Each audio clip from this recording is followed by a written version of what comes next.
Ako ay isang babae na may mataas na pangarap. Pamangkin ako ni Doña Victorina. Marami ang nahuhumaling sa taglay kong kagandahan.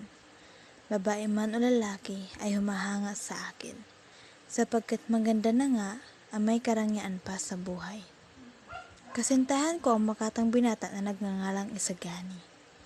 Nagiging masaya ang aking araw kapag siya ay nasisilayan. Mahal namin ang isa't isa, subalit hindi magkatugma ang mga hangarin namin sa buhay.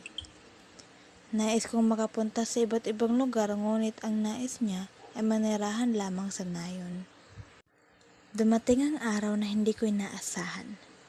Nabalitaan ko na lamang na siya ay dinakip at ibinilanggo ng dahil sa mga hangarin niyang pagbabago sa bayan, at ipinagkasundo naman ako sa binatang nagngangalang Juanito.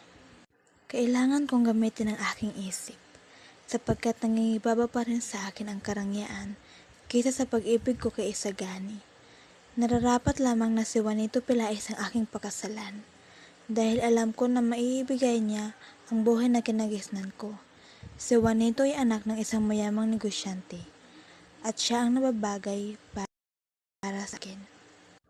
Sobrang saya ko sa araw ng aming kasal, sapagkat nangingibabaw ang kagandahan ko at karangyaan ng aking kasuotan. Maraming dumalo sa araw ng aming pag-iisang dibdib ni Juanito. Mayayaman at mga kilala sa lipunan ang mga panauhin. Ang kasal ay dinaos sa dating bahay ni Kapitan Tiago, na ngayon ay pagmamay-ari na ng aking napangasawa.